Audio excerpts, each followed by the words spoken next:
কৃষ্ণ ভক্তিকথাৰ ৰাখিফললৈ আপোনালোকক সকলোকে স্বাগতম জনাইছোঁ।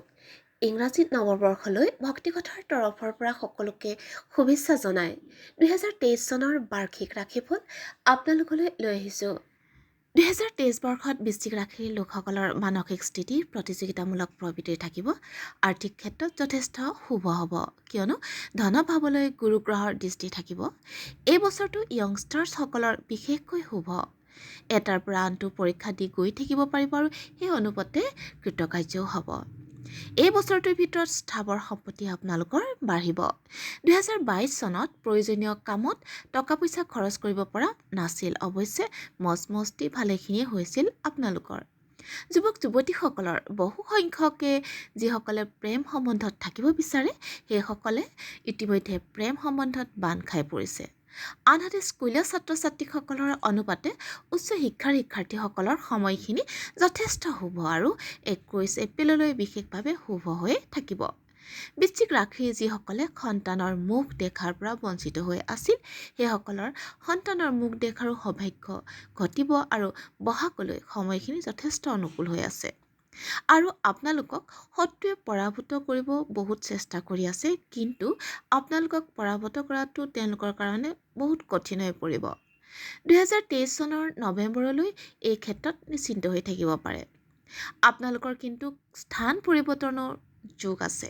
ইয়াৰ পৰা আপোনালোকে সৌভাগ্য সাধন কৰিব পাৰিব। কিছুমানে থকা ঘৰটো সলনি কৰিব পাৰে, আনহাতে মামাৰ ঘৰৰ সৈতে তালমিল ৰখাত আপোনালোকৰ কিছু কিছু ক্ষেত্ৰত সমস্যাৰ সন্মুখীন হ'বলগীয়াত পৰিব পাৰে।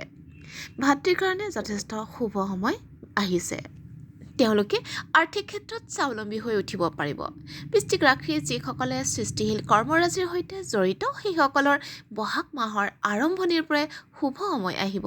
কৰ্মক্ষেত্ৰত বহাগ মাহৰ পৰাই গুৰু গ্ৰহৰ দৃষ্টি থাকিব, গতিকে কৰ্মক্ষেত্ৰত থকা সমস্যাবোৰো প্ৰায় দূৰ হ'ব। এই বছৰত সাৱধান হ'ব লগা বিষয় এই যে এলাহ ভাৱক প্ৰশ্ৰয় নিদিব। এলাহৰ কাৰণে আপোনালোকে সমস্যাত পৰিব পাৰে। কেতিয়াবা সোনকালে হৈ উঠিব লগা কামটো সময়ত নহ'ব, কিয়নো শনি গ্ৰহৰ দৃষ্টি বৃশ্চিক ৰাশিৰ ওপৰত থাকিব। ইয়াৰ পৰা সকাহ পাবলৈ শনি গ্ৰহৰ উপায় আপোনালোকে কৰিব পাৰে, বিশেষকৈ শনিবাৰটো মানিব পাৰিলে ভাল। এই বছৰটোত সাত্বিক আহাৰ লৈ ভাল পোৱা হ'ব আপোনালোকে, আৰু পৰিয়ালৰ ভিতৰত সকলোৰে সদ্ভাৱ থাকিব আৰু ঘৰ পৰিয়ালৰ ভিতৰত সদস্যৰ সংখ্যাও বাঢ়িব। ৰাশিৰ অধিপতি মংগল গ্ৰহৰ গোচৰ অনুযায়ী গোটেই বছৰটোৰ ভিতৰত ক'ব গ'লে বৰ্তমান সময়খিনিত বিশেষকৈ 13 জানুৱাৰীলৈ আপোনালোকে বিচৰা মতে সকলো ক্ষেত্ৰতে স্পীড ল'বলৈ কঠিন হৈ পৰিব। অৱশ্যে স্বাস্থ্য পাতি ঠিকেই থাকিব। 14 জানুৱাৰীৰ পৰা 12 মাৰ্চলৈ বেপাৰ বাণিজ্যৰ কাৰণে যথেষ্ট অনুকূল সময়। 13 মাৰ্চৰ পৰা 9 মে'লৈ কিছু কিছু ক্ষেত্ৰত আপোনালোকে সতৰ্ক থাকিব লাগিব। যান বাহন চলাওঁতেও সাৱধানে চলাব লাগিব। 10 মে'ৰ পৰা 30 জুনলৈ ভাগ্যপক্ষ মজবুত হৈ পৰিব। 1 জুলাইৰ পৰা 17 আগষ্টলৈ এই সময়ছোৱাত সমাজত মান সন্মান বৃদ্ধি পাব।